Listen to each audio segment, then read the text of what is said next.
Thank you for staying with us.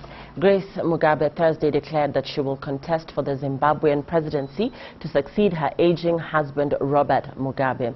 Succession speculation has been a constant theme for years in Zimbabwe, but the First Lady has lately emerged as a possible contender. The notion of President Grace first gained currency when Mrs. Mugabe, a political novice, was unexpectedly endorsed as the next leader of the governing ZANU-PF's Women's League, a powerful role to be confirmed at the party's Congress at the year's end.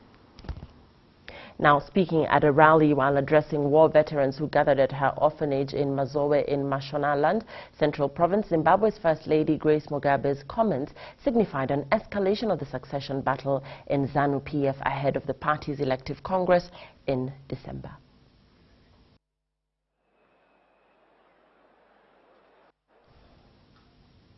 And visitors to St. Paul's Como Zoo are in for a special and rare treat in the coming months.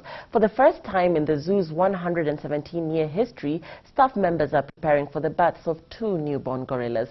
This rare ultrasound from one of the expectant mothers clearly shows the gorilla fetus just weeks from its birth. The births are part of a larger gorilla survival plan to help preserve the highly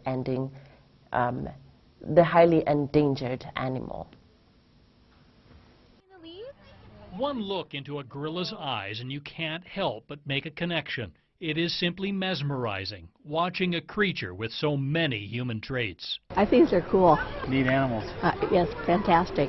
But it's the approaching births from 2 of Como's expectant females that's creating the buzz. That's because never in the zoo's long history has one of its gorillas given birth. It's really exciting. I know they were trying this winter to get them pregnant, and so it's really exciting that there'll be a new little addition to the zoo. Primate zookeeper Jeff Youngheim will have a front row seat. He's keeping watch from his office. 12-year-old Alice could give birth any day, and Dara, well, a month or so later. From what I've been told, first-time moms tend to go a little early, so we're crossing our fingers and keeping a close eye on her. Jeff and his staff recently gave Dara an ultrasound, grabbing these rare images of the fetus. Everything appears as it should for a gorilla. It's amazing to be able to get a look inside like that and just see what's going on, and the baby's moving around in there. It's fantastic. And like any expectant father, Schroeder is both protective and edgy. One more reason staff here will let this play out as naturally as possible, keeping watch by webcam. She's a bit of a attention hog. That is so cute.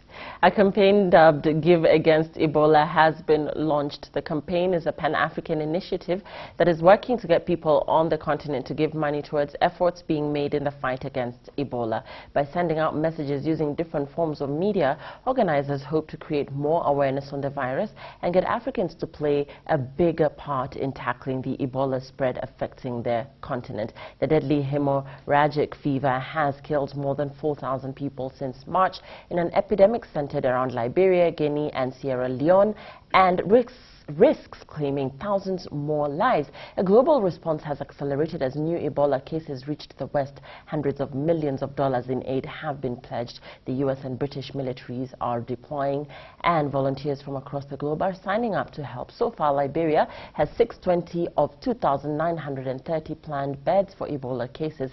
In Sierra Leone, there are 346 of 1,198 planned beds. The campaign is designed to raise badly needed funds and wire it directly into the bank accounts of small organizations which have been working to contain the disease in 3 countries. EcoBank has already stepped in among other organizations and will be donating free transfer services for money wired towards the fund. The high toll the outbreak has taken on health staff, 236 dead from a total of 427 infected in West Africa, highlights how dangerous the disease is even for professionals with training and equipment. Latest estimates from the WHO warn that there could be 5,000 to 10,000 new cases of Ebola per week by December.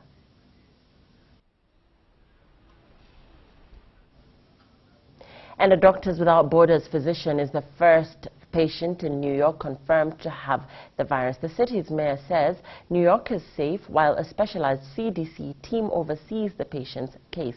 The doctor was out in public riding the subway and bowling before being diagnosed with a deadly virus.